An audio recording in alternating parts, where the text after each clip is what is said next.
To a show dedicated to the naked truth. Joining me and full of naked ambition are tonight's skinny dippers in the buff, Richard Osman. In the all-together, Mack. In her birthday suit, Adefope. And indescribable, Davies.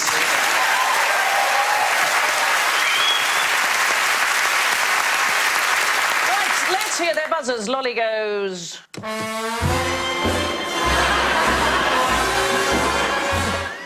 Richard goes.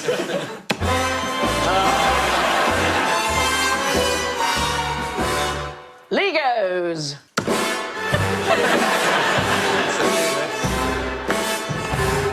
And Alan goes.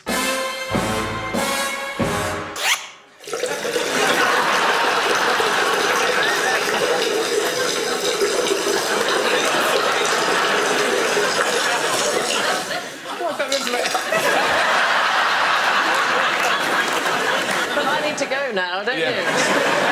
So, Alan, I'm going to start with you. Are you normal or weird? I think I'm normal, Sandi. Weird. Feel bad. Yes, you are weird. Anybody here normal? I would say I'll go weird. Yes, normal. Do you feel normal, Lolly? I feel very much at home here. Thank you must have a strange house, but there we are. What about you, Richard? Normal? I'm going to go on a crazy limb and say maybe I'm a little bit weird. Yes, the fact is nobody is normal. So, say you took an average of every single person here in this room, and we took height and shoe size and collar size and all those things, you won't find anybody who's average in all respects. It just doesn't exist. And it's called the jaggedness principle. And it really matters. So, in the 1940s, the US Air Force, they thought, I know what we'll do. We'll design a cockpit that fits absolutely everybody. The cockpit has yet to be designed. Yes, that is. That will fit my proportion. In what way? In a plane. In a plane.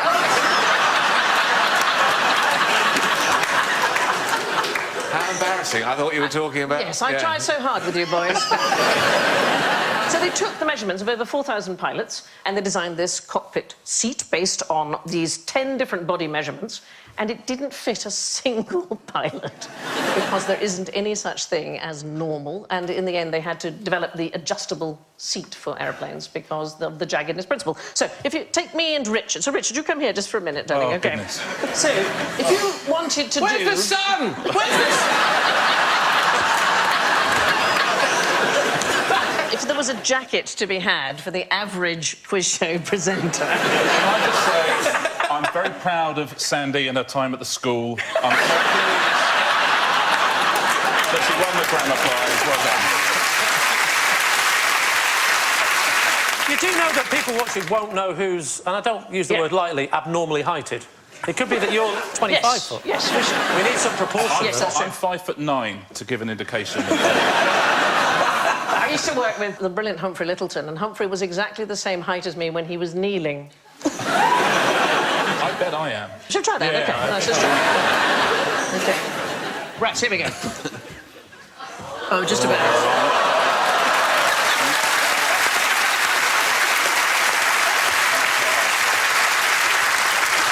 Yeah, you at netball any day.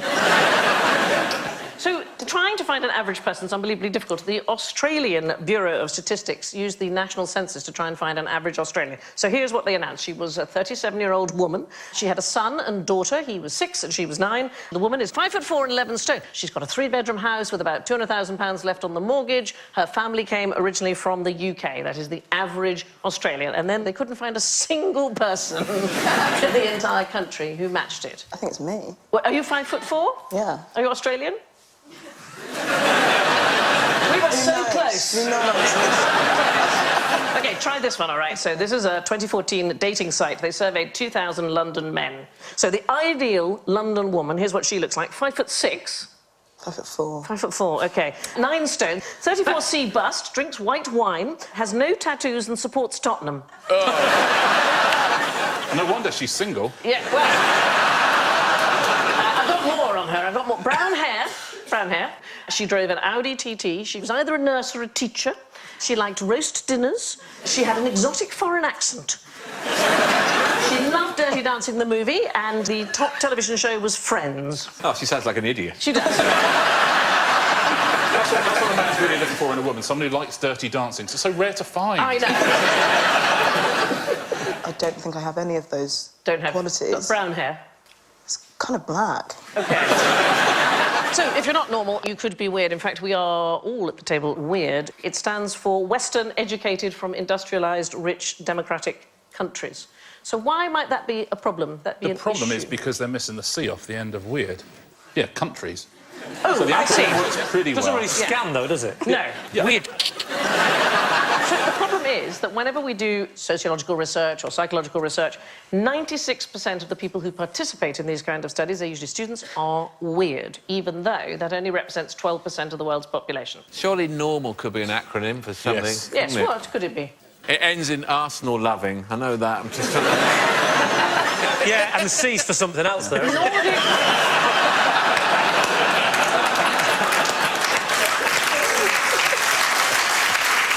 Nordic men, Arsenal loving. Yeah, like John Jensen. Johnny Jensen. Is he a Danish footballer? There he was, yeah. Yes. I used to Scored one work in a goal in the- bookmaker's, and John Jensen used to come in, put bets on, and he put 50 quid once, and it won about 400 quid, and he never collected it. No. Wow. If John Jensen's at home watching this, he'd be I know. like, this is unbelievable. They're literally just talking about me. Yeah. You're not allowed to tell people that they've got a bet that won, because they might have accidentally put that bet on and meant something else. But he could be sitting at home going, det var da umuligt, nu har jeg tænkt det, der var pengene. Typical Jensen. Yeah. Was he the Swedish chef or something? Yeah. He scored in the final of the European Championships when Denmark won the tournament in 1992. Stunning goal against Germany. Arsenal signed him, and he didn't score again for 3 years. I was only 2 then. Yeah. OK, I'm going to just cry for Are you a football fan? Coys, coys, coys is all I know. What is that? Come on, you Spurs. Suddenly, the perfect woman hoves into view. She likes white wine. I know a football joke.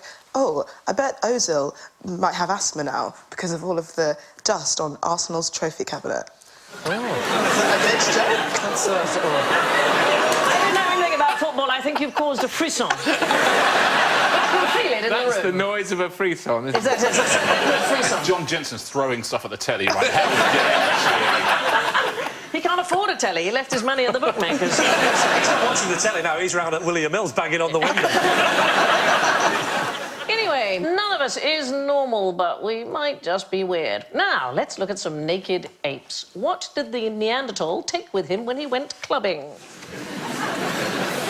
Are you meaning a club to club things with?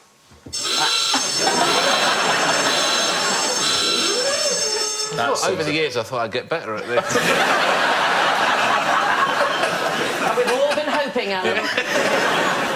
Given that Alan got a klaxon for saying Yes. clubs, I'm guessing he didn't use clubs. Very Or she. good. Yes. No, he or You she see? did not That's use- how to do it. They lived above the tree line. They lived in a desert. There weren't any trees. Otherwise, you'd use a branch.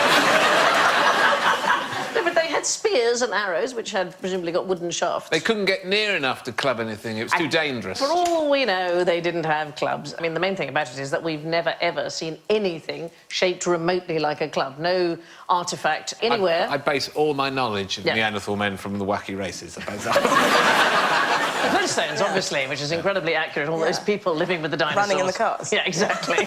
To be fair, we've got wacky racists, we've got Flintstones, and you've got Captain Caveman, so that's 3 separate bits of evidence Yes. that suggest they did have clubs. Yeah, Unless they're all making it up. yeah. So they didn't take clubs, but they took cameras. Yes. That's one of the earliest photographs. That's incredible. Ever. They couldn't say cheese then, because they didn't have cheese Cheese? for the photograph. Oh, I You know what they said? see. Bason's quite good. Bison. To be fair, you are just saying bison and then smiling. Bison. Yeah. I also... You could say anything, couldn't you? Stick a rock.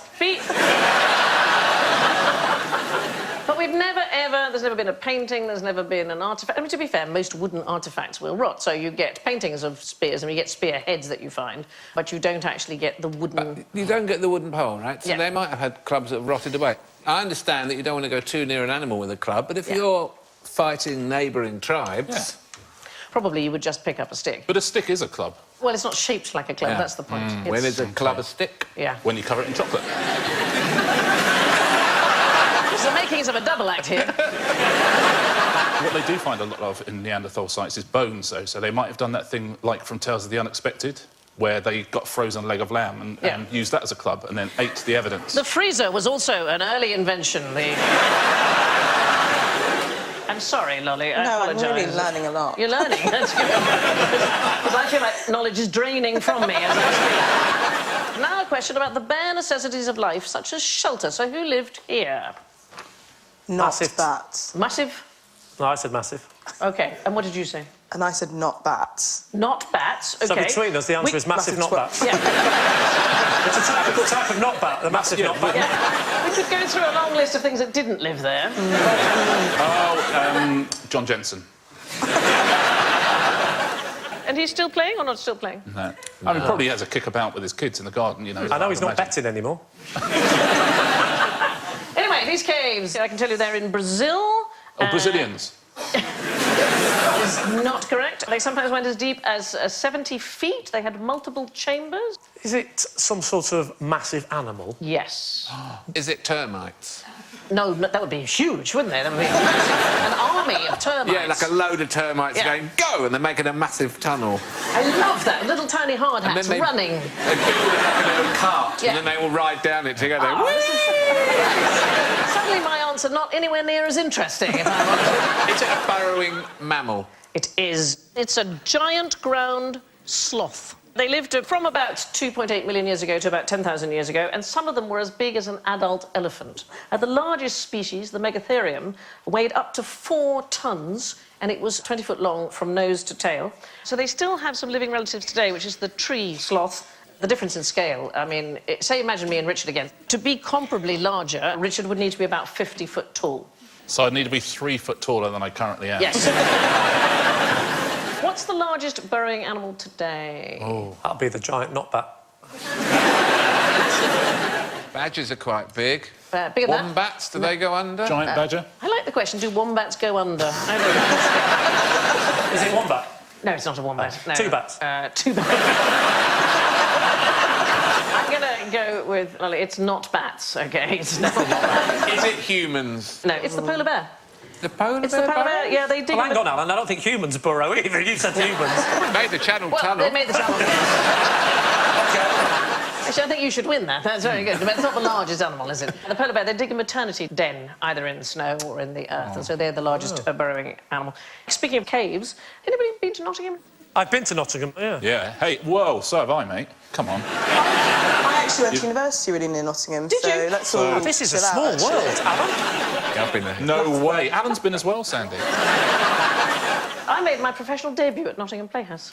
Did you? I did. But anyway, the city centre was once known as Tigua, which means the place of caves. So from as early as the 11th century, people lived in caves in Nottingham. And under the Nottingham Enclosure Act of 1845, it is still illegal to rent out a cave to anybody in Nottingham. They were trying to stop unscrupulous landlords renting them out to the poor. I'd quite like to live in a cave, though. Don't you think it would be fine? Yeah, that'd be okay. No. No? Oh. What's your Not for me. reservation? Wi-Fi. So, OK. If you had a good hub. Yeah. Right. On that picture at the right, at the back, is that a downstairs toilet? It does look awfully like some kind of font, doesn't it? Or like a sundial, but no light. It's the world's worst sundial. The classic underground sundial. Where do we put the sundial? In the basement. Yeah. Do you know what the original name for Nottingham is? Is it Ingham? It's got Nottingham in it. No, but it's not just Ingham, and then they said to change to not Ingham. No. Nottinghampton. Nottingham is the shortened version. of its original name. Snottingham. Exactly right, Snottingham. Snottingham! It was ruled by a Saxon chief named Snot. And it was literally the homestead of Snot's people. It was Snottingham. And then, I don't know why they dropped the S, because I think it's perfectly charming. Well, I think they should put it back. Yeah. Now, your ancestors could make fire using things that they found. You have something on a tray, and I will give you 20 points to anybody who can start a fire with the things that you have got there. Can I use my lighter that I've got in my pocket? I'm just going to get out my fire blanket. Oh, now, look, can't you here. put that in the lemon? Won't that work? Supposedly, doesn't it? So can't you get a charge out of citrus fruit? You can. Am I about to? Not enough to upset yourself, I don't think. I'm going to use this to look for a match. Meanwhile, I'm going to use this to look for a match. What, does it matter if we open that? Would that help? You don't want to open it, but you can actually use a can of soda in order to Is that what it is, start then? a Just a can of fizzy pop? Just a can of fizzy pop, yeah. What would you use 2 sticks for example? So you don't necessarily have to do it, but... Well, rubbing together, isn't it? Yeah. You're supposed to go at that, aren't you? So you need to sharpen it into a point and then rub it's the quickest way. That's not going to work, is it? I'll be all day doing this. It'll be freezing cold, There and then is- it'd just be someone in the dark going, "Where are the caves, for crying out loud?" Can't go in them. Why? I can't see this sundial without light. It's not very sharp knife, is it? Ow, ow, ow! I'm going to show you a very quick way that you can make it... please don't try this. So is there any reason why we don't get the safety stuff? Because... yeah, because you're not actually going to be able to do it, that's why. Oh. So what you do is you take a 9-volt battery and some steel wool, you place it on here like this, Oh, wow. Whoa! and there you are. So cool. And then that's all you have to do. And then you would add some kindling. I have to get my fire blanket out. There we go. I think you just got it there. Do you think it'll be all right?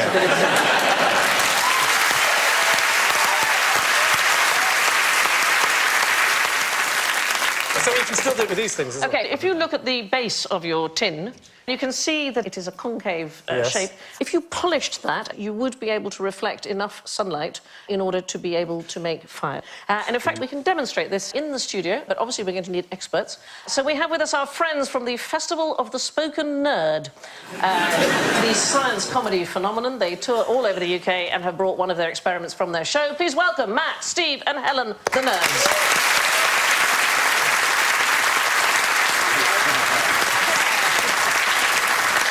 I was right, wasn't I, that the tin of pop is a kind of... Yes, it's almost the right shape to focus light in. This is an actual paraboloid, which is the perfect shape.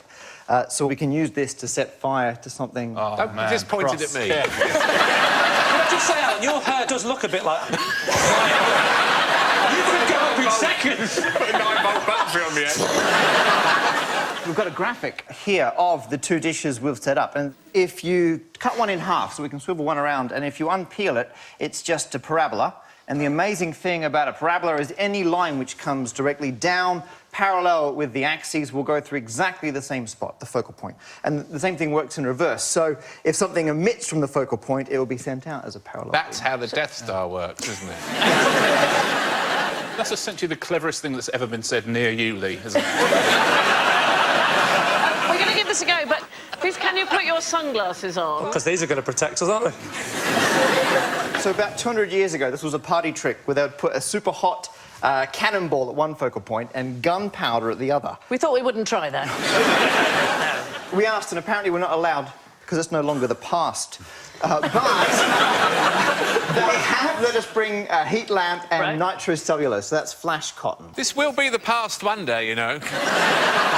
Not on Dave.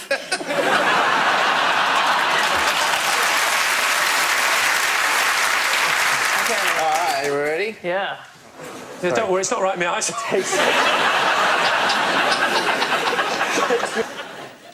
You sort of...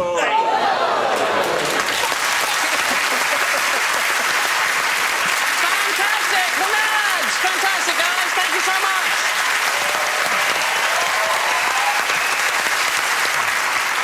Right, let's pop our trays away. It's easier to start a fire now we've all got Tinder on our phones. We don't all have Tinder on our phones. So... Some of us are grinder people. are the bare necessities of life today? So you said that you needed Wi-Fi. Wi-Fi. You consider that to be a necessity? Wi-Fi and a good book. Oh. Well, you're just trying to look good there. Yeah. So, top 5 most essential things for British people. Knowing when the bins go out. You know, especially when there's been a bank holiday and it's like, oh... Yeah. And, like, somebody breaks rank and they put their bins out and everyone goes, oh, should I? Because it was a bank holiday, but what if they know something I don't know? And suddenly everyone's bins are out. I like to do the thing where you get up early and put the wrong coloured bin out and see if everyone copies. And then, just when they've all gone to work, swap it around again. It's just a weird sort of British obsession. I remember when I very first came to live in Britain, I was 14 years old, and people talked about putting cream or jam on their scone first, and I realised that they cared. That's an example of first world problems. I know. You know, when you get it, it's a scone, and when you've eaten it, it's scone. You know that.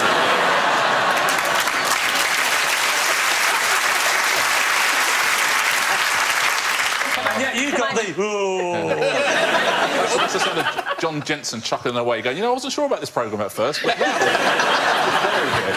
So, you are right, Lolly. An internet connection is the very first thing people decided was most important. What's next? Mobile phone. Mobile phone came in at 19. Mobile phone charger. Mobile phone charger. I think you'll find plug socket becomes increasingly important. About that theory, we've got to say computer if Wi-Fi is important. TV, actually, is the second one. Well, what are you using the Wi-Fi for? It's just nice to know that you've got Wi-Fi in case you do that. Also, the people who answered this question would have been weird. So it's food and water and shelter not on the list? Not at all. So it goes internet, internet connection, TV, a cuddle is third. A trustworthy best friend is number 4. And a club. Number 5, the thing you'd want when you come back from a club, a daily shower was number 5. Daily? Shower? Cup of tea, number 7. Having somebody say I love you, number 8. What, after a cup of tea? After a cup of tea. I have to say coffee, wine, chocolate and a night on the sofa all beat owning a phone. But how are you going to tell anyone that you had such a nice time if you don't have a phone? Yeah. What's the point of doing it if you're not going to show off? Are you serious, Ollie, that you can't have a good time without telling somebody? Why would you do it otherwise if you can't show So do you get this thing, separation anxiety, if you're separated from your telephone? Yeah, so if I'm on, like, a tall bridge, the person that I'm with will be, like, scared because they might fall into the water. Right. And I'll just be concerned that I'm going to drop my phone in the water. You see how things have changed, because some years ago when I had my first mobile phone, I was visiting an elderly friend of mine, and the phone rang, and she said, who was that? I said, it was my agent. She said, oh, how did she know you were here? I did that thing with my phone the other day. You know, whenever you leave the house, you're always looking for your phone. So I was getting increasingly annoyed. Just thinking, where have I put it? It's not in the kitchen. I haven't left it there. Checking in jackets. And literally 10 minutes later, I realised it's in my hand. Have you done the thing where you can't find your phone, so you ring it, and then you realise you're ringing it from the phone that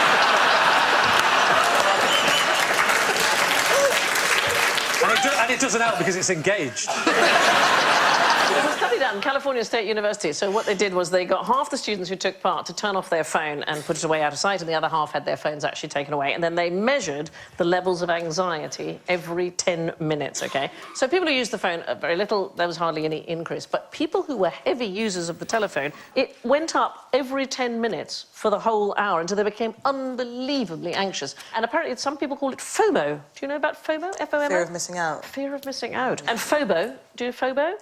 Fear of... bogging off. Fear of being offline. But I don't know whether it's to do with the telephone or people aren't just any good anymore at just having nothing to do. So they did this extraordinary study in 2014, a guy called Professor Timothy Wilson at the University of Virginia, and he put people in an empty room and they didn't have anything at all in there apart from a device which was attached to their ankle with which they could decide to give themselves an electric shock. 18 out of 42 of the people who did it, I have to say more men than women, chose to give themselves at least one. Is that because the women didn't have to operate it? Just asking.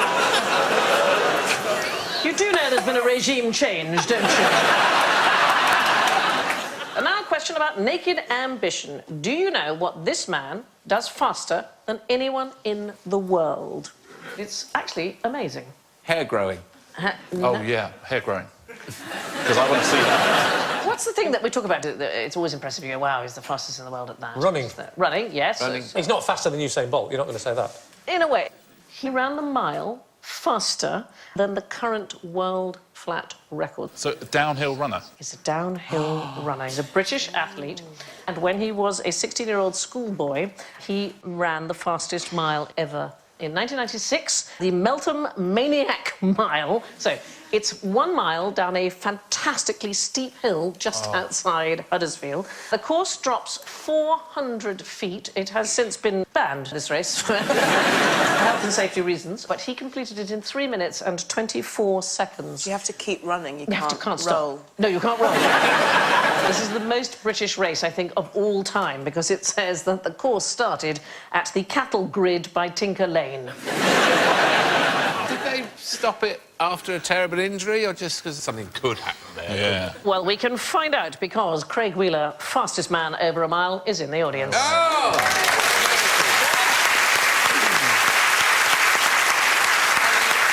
Can you go to the top of the steps and run down?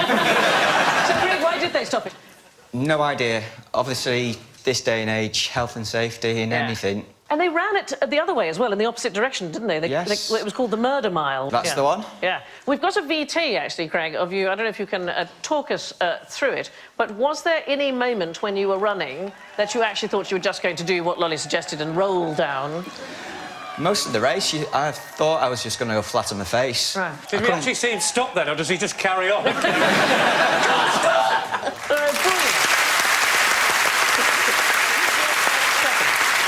20 seconds faster than the world record for the flat mile. Was it record breakers that you were doing there, Craig? Yes. I went back the following year to try and break the record with record breakers, and I fell 2 seconds short, which is still the second fastest time ever.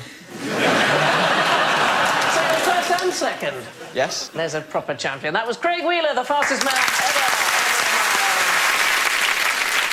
Now, would you like to see a very small lady completely naked?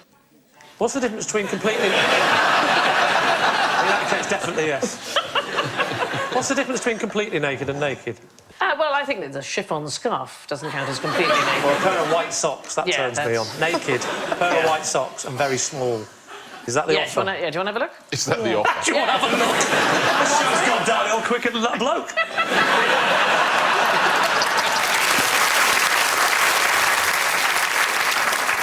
Have a look at this. It's incredible. Look at that.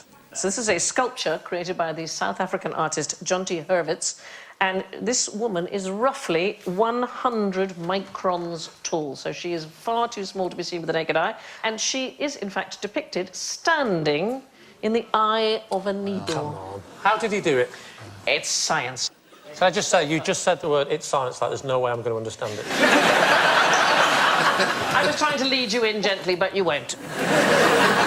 He's also did a surfer on an eyelash, and it's the culmination of lots and lots of development of science. You need multi-photon lithography, kind of laser printing. You need photogrammetry, taking measurements with photographs, and they're called nano-sculptures. Yeah, and of course the first thing they do is do a naked woman. Yeah. But if you think about how small this is, so a nano means 1 billion. So a nanometer is 1 billionth of a metre. That is about the length that a fingernail grows in a second. There's a lovely quote from Horowitz. He says, "The nanoworks that I present to you here represent more than just a feat of science. They represent the moment in history that we ourselves are able to create a full human form at the same scale as the sperm that creates us in order to facilitate the creation." Well, I must say, as a blurb for a show, that is... Too long. It's too long. Too long. It'd be great if he tried to carve that onto the statue, wouldn't it? Hard enough doing the nipples. I can't do all that. It's not modest. Yeah, it's really not.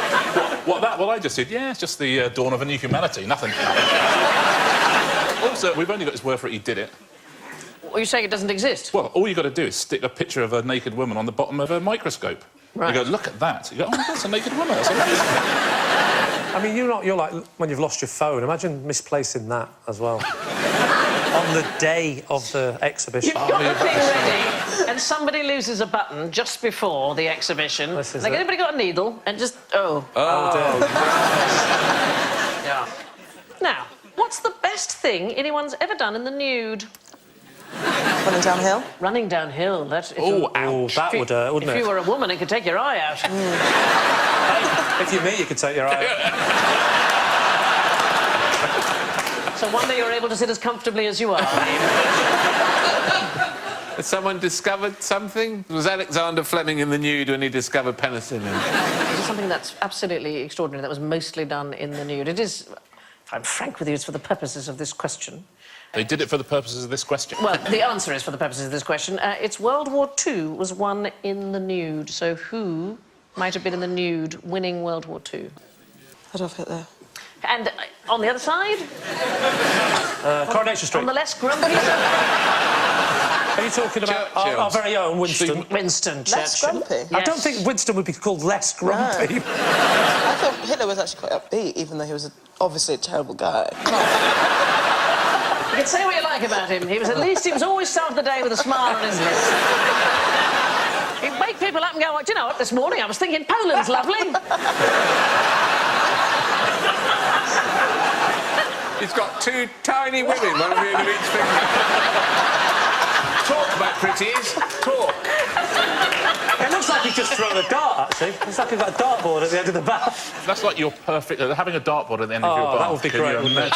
imagine how clean you'd be. Oh, that would be fantastic. And then you end up one of those targets in a rifle range where you get them out again and then wind it back. Is it a boy thing? Can you imagine having a dartboard at the end of your bath? Oh, yeah, definitely. Yeah, I love it. Yeah. Just me, then. Darts. It's something to do with dartboards. Thinking it's something that he invented whilst in the bath. He loved to be naked. In fact, he so often received people while he was in the bath that his ministers and staff officers were nicknamed companions of the bath. And, Oh, that old chestnut. That's when he got out. Sorry,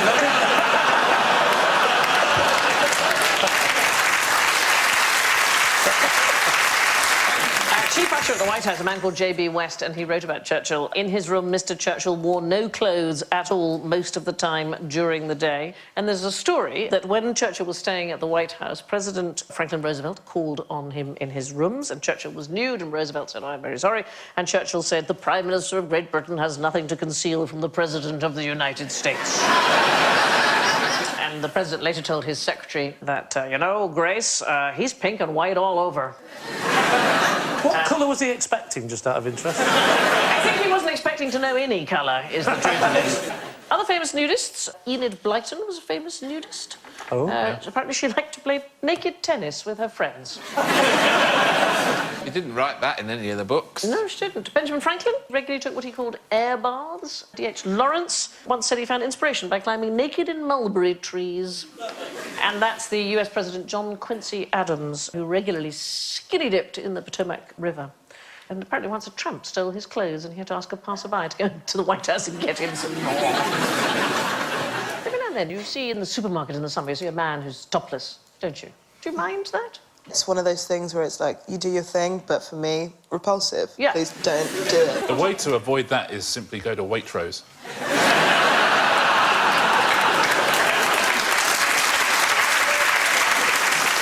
I've never understood that. It is... See, I'm the opposite. I think it's completely fine to be absolutely naked in Lidl. What's wrong with that? Unexpected item in bagging area. The pay extra 5p for that. I'm not doing that. Until 1938, in America, it was illegal for a man to be topless in public, and that included on the beach. So in 1935, 42 topless men were arrested on a beach in Atlantic City, and the people responsible for the arrests declared, we'll have no gorillas on our beaches. They used to monitor women's bathing suits as well. So in the 1920s, there were special deputy sheriffs sworn in on some beaches in New York. They were all women. They were called sheriffettes. And their job was to measure the distance between the bottom of a woman's swimsuit and her knees. And actually, when I was at boarding school, at the beginning of every year, you had to put your skirt on and then you had to kneel in front of matron, and the top of your the hem had to touch the floor. And if it didn't, you had to go and get a new skirt. So, Or a bigger pen. bigger pen. Just get a bigger pen and they can have a shorter skirt. Bigger pen, you see, so it reaches the It shorter was pen, it was pen, Lee. Hem. There's the What if problem, they said pen? No, I wonder why everyone's looking at me going... I love that Lee has such confidence that he's thinking, there is no way that joke didn't work. Yeah. There must be a technical error on that, because this is gold, this stuff. Oh, we're hen! Yeah. Now, while we're in that area, what can't you do to a naked Osman in Kyrgyzstan? I genuinely turned around there because I thought Alan's head was blocking something else I wanted to do. I thought you were going to say, I remember that horse then. 2 wonderful weeks with her. She looks exhausted. I will just say, if you're going to pull out, it was cold. It was colder than it looks, I'll tell you that. Did you say in what country?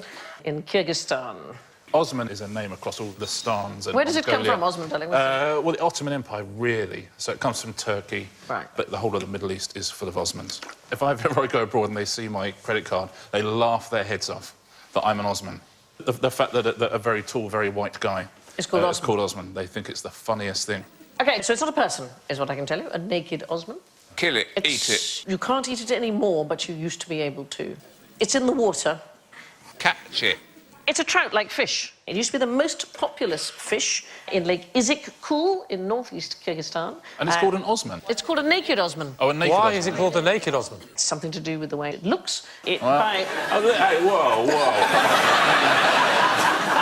But it's been overfished, so by 1986 it was almost wiped out. There's been a total ban. You'd be very pleased to know you can no longer catch a naked Osman. That is in terrific Kyrgyzstan. news. Although if Yeah. you do want to catch a naked Osman, no, forget it. It's a fantastic lake, Lake Izhik-Kul. It is the second largest mountain lake in the world, obviously after Titicaca. And what's extraordinary about it is it's endorheic, and that means it's got no outlets other than evaporation, so it's much deeper now than it was in medieval times. It used to be a fantastically popular stopping route on the Silk Road, and there is, as far as we know, a 2,500-year-old city at the bottom of the lake. Oh, wow. Cool. So they found all sorts of archaeological finds around there. All of which brings us to the place that isn't wearing a stitch of general knowledge. It's general ignorance, so fingers on buzzers, please. First of all, how many shades of grey are there?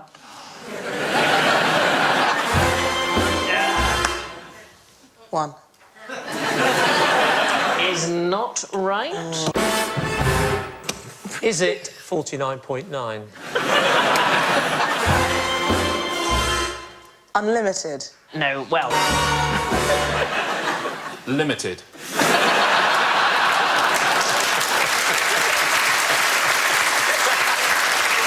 at a very weird moment, I felt like Gypsy Rose Lee. I was compelled to take my clothes off. The Pantone colour chart lists 104 shades of grey. There are 71 of white, and there are 110 of naked or nude, i.e. skin-coloured. But that one is really weird, because you can buy nude tights, and you can buy naked shoes, naked sticking plasters, but they all presume that somebody's white. All of those colours. I used to get that when I used to go. I used to have like a nude lip gloss and Yeah. they'd give me a chalk white lip gloss.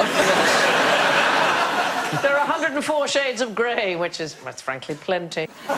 When you're fishing, which fish should you throw back into the water? Yes, Lee. The ones that are slightly undersized. Oh, no, I didn't say that. There's a big difference between small and slightly undersized. I have to use that line all the time. It would be awful, wouldn't it, in the bedroom if you said, that's not small, it's slightly undersized, and that sound came in. All right, small. What it is that we now think the reverse of what we used to think. We used to throw back the small ones to give them a chance to grow. In fact, a population of larger, older fish is much more stable. If there's a lack of food, for instance, then a few big fish will eat less and they will survive. And the older fish are also going to provide stability to the population because they are going to provide more and better quality offspring. So it's exactly the reverse of what we used to think. I cannot believe fishing just got more boring. So, anyway, name an extinct animal with teeth like sabres. No, you were saying... No. Is it the sword-toothed cat?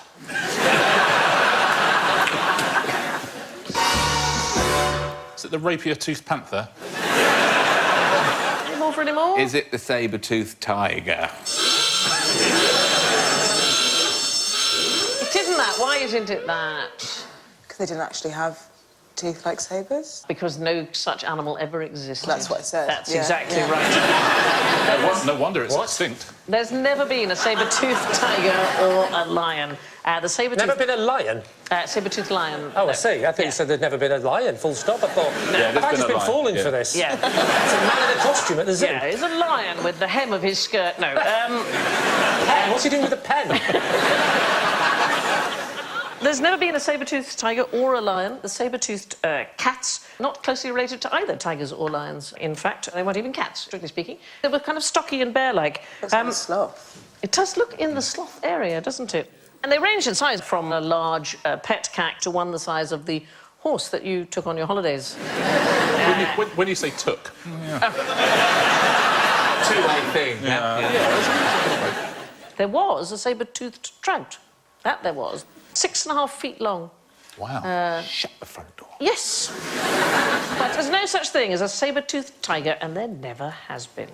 What is this noise?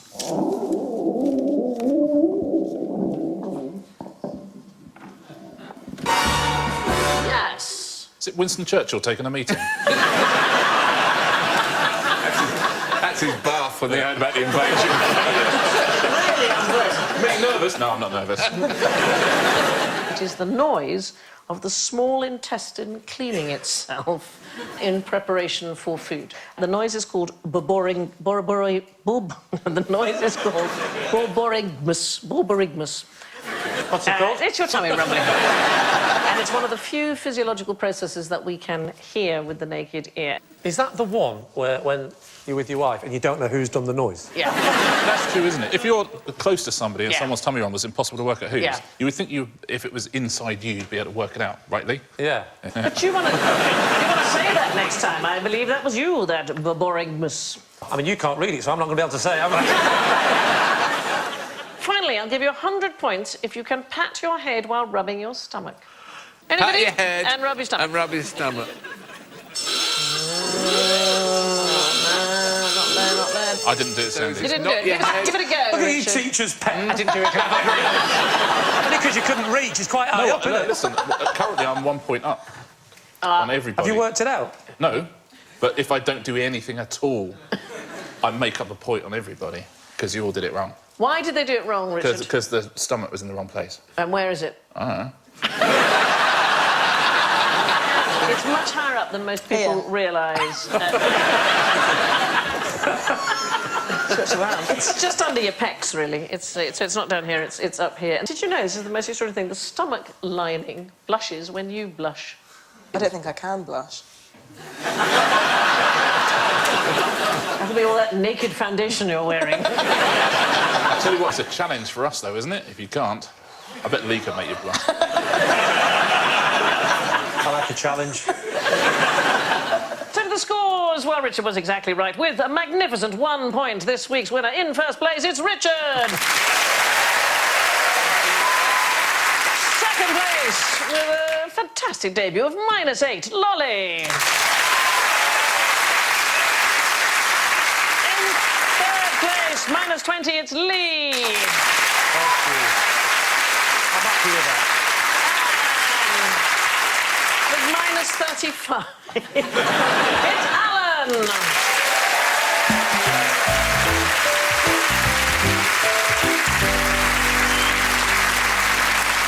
My thanks to Lolly, Lee, Richard and Alan, and I leave you with this Neolithic newspaper nugget from The Sun. This woman walked very close to me, and it was obvious that underneath her clothing, she wore little or nothing. Good night. Anyone for nibbles? Kathy invites the neighbours round and the celebrations take an unexpected turn 2 doors down tomorrow night at 10. Black is the new black next on BBC Two. Familiar faces on what it means to be black and British.